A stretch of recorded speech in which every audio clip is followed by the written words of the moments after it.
தந்தை, மகன், தூய ஆவியாரின் பெயராலே ஆமென். அன்பார்ந்தவர்களே, அனைவருக்கும் காலை வணக்கம். நல்லா இருக்கீங்களா? அன்பார்ந்தவர்களே, இன்றைக்கி நற்செய்தியில் நாம் பார்க்குற இந்த நிகழ்வில் ஒரு விதத்தில் ஆண்டவரே நிலை குலைந்து விட்டார் அப்படின்னு சொல்லலாம். ஒரு டெசிஷன் பாயிண்ட், முடிவெடுக்க வேண்டிய தருணம் அவருக்கே. அவருடைய புரிதல், தன்னை பற்றிய புரிதலில் ஒரு வளர்ச்சி எல்லாம் அங்கே இயேசுவுக்கு நடக்குது அப்படின்னு நம்ம சொல்ல முடியும். ஏன்னா அவர் தன்னுடைய மிஷனை, அவருடைய பணியை, தந்தை தனக்கு கொடுத்த பணியை இன்றைய முதல் வாசகத்தில் எரேமியா இறைவாக்கர் சொல்கிற பணியாக தான் நினச்சிருப்பார். இஸ்ராயேலில் எல்லா குலத்தையும் ஒன்றாக சேர்க்க, சிதறடிக்கப்பட்ட எல்லா மக்களையும் ஒன்றாக சேர்க்க, கடவுளுடைய அன்பை அவர்களுக்கு பிரகடனம் செய்ய, இதெல்லாம் புரிஞ்சிட்ருப்பார். கடவுள் நம்மை முடிவில்லா அன்பால் அன்பு செய்கின்றார் அப்படின்னு எரேமியா இறைவாக்கர் ரொம்ப அழகாக சொல்கிறார். கடவுளுடைய நிபந்தனை இல்லாத, முடிவில்லாத, மாறாத அன்பு, இதெல்லாம் இயேசு புரிஞ்சிட்டு இருந்தார்.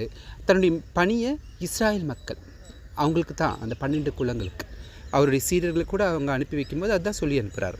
இஸ்ராயேல் மக்களிடம் மட்டும் செல்லுங்கள், வேறு எங்கேயும் போக வேண்டாம் அப்படின்னு. ஆனால் இப்போது இந்த பிற இனத்தை சேர்ந்த அந்த பெண் அங்கே தன்னுடைய உதவியை நாடுகின்றார். இவருக்கு முடிவெடுக்க வேண்டிய தருணம்.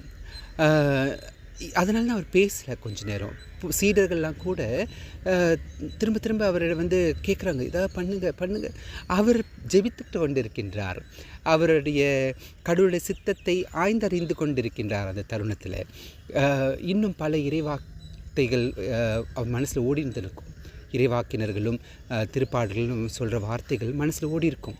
சியோனே, எல்லா மக்களுக்கும் நீயே தலையாக இருப்பாய், எல்லாரும் இடம் வருவார், அந்த மாதிரியான வாக்குகள்லாம் அவர் மனதில் ஓடிக்கிட்டு இருந்திருக்கும் அந்த சமயத்தில். அந்த விதத்தில் அவர் தன்னுடைய பணியை இன்னும் சிறப்பாக புரிந்து கொண்டிருப்பார். ஒரு வளர்ச்சி இயேசுவில், அவருடைய புரிதலில், அவரில் ஒரு வளர்ச்சி. இயேசுவுக்கு எதுனா, இயேசு நம்மை போல தான் மனுஷனாக தான் வாழ்ந்தார். அவருடைய இறைத்தன்மையை அவர் பயன்படுத்தி கொள்ளவில்லை. நம்மை போல எல்லா விதங்களிலும் பாவத்தை தவிர்த்து அவர் வாழ்ந்தார். இயேசுவுக்கே அத்தகைய வளர்ச்சி தேவைப்பட்டது. வாழ்நாள் முழுவதும் நமக்கும் அப்படி தான். நாம் எந்த நிலையிலுமே ஃபினிஷ்ட் ப்ராடக்ட் கிடையாது, நம்ம முடிந்த ஒரு பொருள் கிடையாது. தொடர்ந்து நாம் மாறிக்கொண்டு, வளர்ந்து கொண்டு, இன்னும் புரிதலில், நம்மை பற்றிய புரிதலில், கடவுளை பற்றிய புரிதலில், வாழ்க்கையை பற்றிய புரிதலில் வளர்ந்து கொண்டே இருக்க வேண்டி இருக்கின்றது.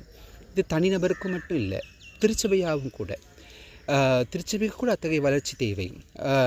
புதுப்பித்தல், சீர்படுத்துதல் தேவை. இன்றைக்கி புனித காயித்தான் என்ற ஒரு புனிதரை நினைவு கூறுகின்றோம்.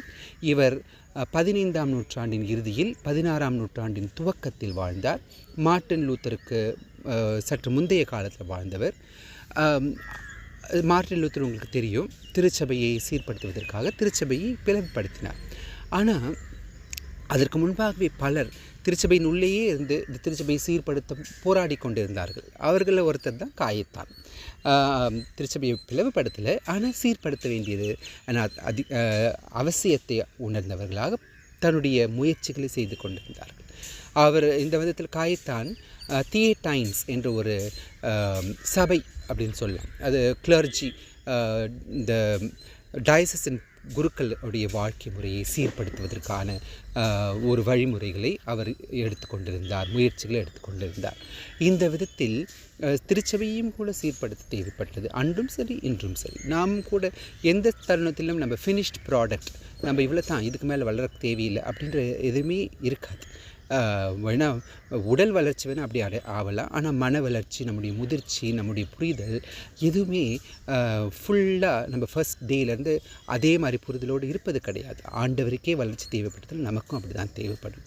அத்தகைய வளர்ச்சியை நாம் பெற, அதற்கு தேவையான திறந்த மனம், அதற்கு தேவையான தாழ்ச்சி, எல்லா நிகழ்வுகளிலிருந்தும், எல்லா மக்களிடமிருந்தும், அவர்கள் உயர்ந்தவர்கள், தாழ்ந்தவர்கள், படித்தவங்க, படிக்காதவங்கன்னு பார்க்காம அவங்க சொல்கிற வார்த்தையிலிருந்து நாம் கற்றுக்கொள்ள, அதன் வழியாக நாம் இன்னும் சிறப்பாக ஒவ்வொரு நாளும் கடவுளுக்கு உகந்தவர்களாக மாறிக்கொண்டே இருக்க அருள் வேண்டிக் கொள்வோம்.